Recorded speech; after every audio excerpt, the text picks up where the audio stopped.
It's 1963, and you have to understand where Elvis was at. He wasn't the kid from Memphis anymore. The one who shook his hips and scared a whole generation of parents. That guy was gone. Or maybe he was just buried under a mountain of movie scripts. He was a movie star now. That was the job. The Colonel, his manager, had a formula, and the formula worked. For the Colonel, at least. You make a movie, it's light, it's fun, it has a pretty girl. It has some silly adventure, and most important, it has a soundtrack. You sell the movie tickets. Then you sell the soundtrack album. It was a machine, a very profitable machine. But for Elvis, it was a cage. A beautiful golden cage, but a cage all the same. He'd fly to Hollywood, he'd read the script, he'd sing the songs they wrote for him. Songs about crawfish, songs about yoga, songs about clowns. He was a professional. He showed up on time, he knew his lines, he did the work, he was polite to everyone. But inside, something was grinding away. The fire that made him Elvis in the first place was being smothered by fluff. He knew the music was getting weak. His real fans, the ones who bought the rock and roll records, they knew it too. The albums were becoming collections of movie throwaways. He hadn't played a real live concert for years. The Colonel thought it was too risky, too uncontrolled. Movies were safe. You shoot it, you edit it, you sell it. No surprises, but Elvis was full of surprises. That's what made him a star. He was pure raw energy, and that energy had nowhere to go. It was building up, like steam in a boiler with no release valve. So they start work on a new movie. This one is set in Las Vegas. The director is George Sidney, a real Hollywood guy. An old school pro. He directed big musicals. He knew how to make a movie look glossy and expensive. He had a vision.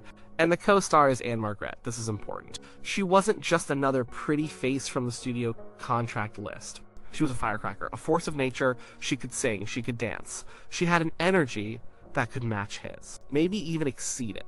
When they were on screen together, it was electric. You couldn't fake that kind of chemistry. The crew saw it. The director saw it. Elvis definitely felt it. For the first time in a long time, he felt a spark of competition. He felt alive on set. She pushed him. He had to be on his A-game just to keep up. The papers were even buzzing about it. Is she the female Elvis? The press loved that angle. It probably got under the Colonel's skin, but for Elvis, it was a challenge. It was fun. It felt real. The movie needed a title song, a big one, something that captured the energy of Vegas. The chaos, the lights, the gambling, the feeling that anything could happen. The job went to two of the best songwriters in the business, Doc Pomus and Mort Schumann. These guys were hitmakers. They wrote Save the Last Dance for Me, A Teenager in Love, This Magic Moment. They knew how to write a classic. They delivered a song. And it wasn't just a song. It was a monster. It was a bolt of lightning. The music started with a blast, a stuttering, explosive guitar riff. The lyrics were a machine gun burst of imagery: blackjack, poker, roulette. Bright lights, money, fortune's wheel. It was relentless. It didn't just describe Vegas, it was Vegas. It was a 2.5-minute heart attack. Elvis heard it, and he knew. This wasn't a song about a crawfish. This wasn't a goofy travel tune. This was the real thing. It had the same raw, wild spirit of his Sun Records days. It was rock and roll, it was dangerous, it was perfect. He went into the studio to record it. The session musicians, the best in the business, they felt it too. The energy was off the charts. So Elvis wasn't just singing the words, he was attacking them. He was pouring every ounce of his frustration, every bit of that pent-up energy into the microphone. He pushed the band harder, faster, more. You can hear it on the recording. It's the sound of a man breaking out of his cage. It's pure joy and pure rebellion, all at once. When they were done, everyone in that room knew they had just recorded a smash. Not just a movie song, an anthem. So Elvis has his weapon.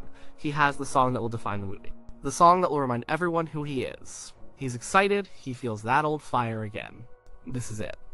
Then he finds out the director's plan for the song, and that's when it blew up. George Sidney, the director, was a visual guy. He thought in terms of pictures, of scenes. He saw the movie as a whole package. To him, the song was just another element, another piece of the puzzle. A useful piece, sure, but just a piece. His plan was to use the song as background music. It would play over a montage. You know the kind of thing. Quick cut shots of Elvis and Anne Margaret driving down the strip. Shots of neon signs flashing. Shots of people gambling. Shots of the fountains at the casino. The song would be the soundtrack to a travel brochure for Las Vegas. Elvis would not be the focus. His performance, the raw energy he poured into that recording, would be chopped up and sprinkled over other images. The song wouldn't be a show-stopping musical number. It would be audio wallpaper. When Elvis heard this, he lost it. This wasn't just a creative disagreement. This was a personal insult. It was a rejection of everything he had just rediscovered in himself. He had finally found a piece of music that felt like him, that connected back to the artist he was, and the director was going to throw it away. He was going to bury it under a bunch of stock footage of casinos. It symbolized everything that was wrong with his career. The formula, the lack of control, the focus on the package instead of the performance. The slow, soul-crushing process of turning Elvis the musician into Elvis, the movie product. And he wasn't having it, not with this song. The argument happened on set. It was not the usual polite Elvis that everyone knew. The quiet southern gentleman who always said "Sir" and "Mom." This was a different Elvis. This was the king of rock and roll, and his crown was being threatened. He confronted George Sidney. The details of the conversation are the stuff of Hollywood legend, pieced together from people who were there. But the core of it was clear. Elvis was direct. "This is the best song in this movie," he said. Maybe not those exact words, but that was the message. And you're gonna waste it. Sidney was taken aback. He was the director, he was in charge. Actors, even big stars, didn't typically challenge him so directly on how a scene was shot. He tried to explain his vision. The montage would be dynamic, exciting, it would capture the spirit of the city. The song would be the driving force behind it, but Elvis wasn't hearing it. He didn't want the song to be the driving force behind a montage. He wanted his performance of the song to be the driving force. He didn't want the song to be about Vegas. He wanted to be the one on screen embodying Vegas through the song. There's a huge difference. One is a commercial, the other is art. The argument got heated. Voices were raised. People on the set got quiet, trying not to stare. This just didn't happen. Elvis didn't make waves. He was the Colonel's good soldier. But the soldier was rebelling. He told Sidney that the song deserved a real performance. It should be the climax of the film. The big finale. Just him, on a stage singing his heart out, no distraction. No fancy camera tricks, cutting away to a roulette wheel. Just the raw power of the song and the performer. He knew how to sell a song. He'd built his kingdom on that ability. He needed the director to trust him. Think about the context. Anne Margaret was getting all this buzz. She had fantastic dance numbers in the movie. She was explosive. Elvis knew he needed a moment that was undeniably his, a moment that would leave no doubt about who the star was. This song was that moment, and Sidney was planning to give it away to the Las Vegas Tourism Board. The director was in a tough spot. On one hand, he had his artistic vision for the film. On the other, he had the biggest star in the world telling him his vision was wrong. And this star wasn't just an actor, he was Elvis Presley. His connection to music was primal. His instincts for what made a hit record were legendary. When he said a song was a smash, you'd be a fool not to listen. The standoff was intense. For Elvis, it was a battle for his own soul. It was a fight to prove that he was still a musician, not just a smiling face on a movie poster. If he let this go, if he let them bury this song, it would be just one more compromise. One more piece of himself given away for the sake of the formula, and he had given away enough. In the end, Elvis won. He had to. His star power was too immense. Upsetting him wasn't just about dealing with a difficult act. It could jeopardize the whole film. The studio would back their multi-million-dollar asset over a director's montage idea every time. George Sidney was a smart man. He might not have liked being challenged, but he knew which battles to fight. This wasn't one of them. He relented. The plan was changed.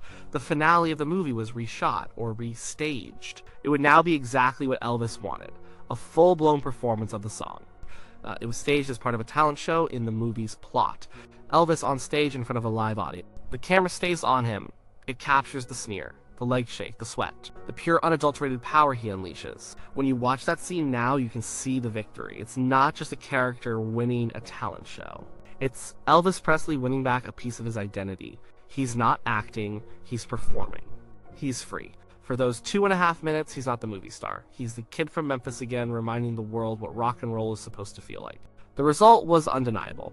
The performance became the single most iconic moment in the entire movie. It was the scene everyone remembered. And the song became immortal. It proved Elvis's instincts were dead on. He knew what he had, he knew how it needed to be presented. He fought for it, and his victory created a piece of pop culture that has outlasted the movie it was made for. But the victory was temporary. It was one battle, not the war. After the film wrapped, it was back to the formula. The next movie and the one after that were filled with the same silly plots and forgettable songs. The Colonel's machine kept rolling, the cage was rebuilt, the argument was a brief, shining moment of rebellion. A glimpse of the man who was tired of the charade. It showed that the real Elvis was still in there, fighting to get out. That fight would continue for years. It would smolder under the surface of more bad movies. It would eventually explode into the 1968 comeback special, where he finally, definitively, took his crown back. And it would lead him back to Las Vegas, not to make a movie, but to be the biggest live act in the world. The irony is thick. The song he fought for, the anthem of the city, became the soundtrack to his own real-life comeback in that very same town. Every time you hear that explosive guitar intro, that frantic drum beat, that voice shouting about the city of bright lights, you're not just hearing a song. You're hearing the sound of an artist's rebellion, you're hearing the result of a heated argument on a Hollywood soundstage. You're hearing the sound of Elvis Presley fighting for his soul and winning. The song was Viva Las Vegas.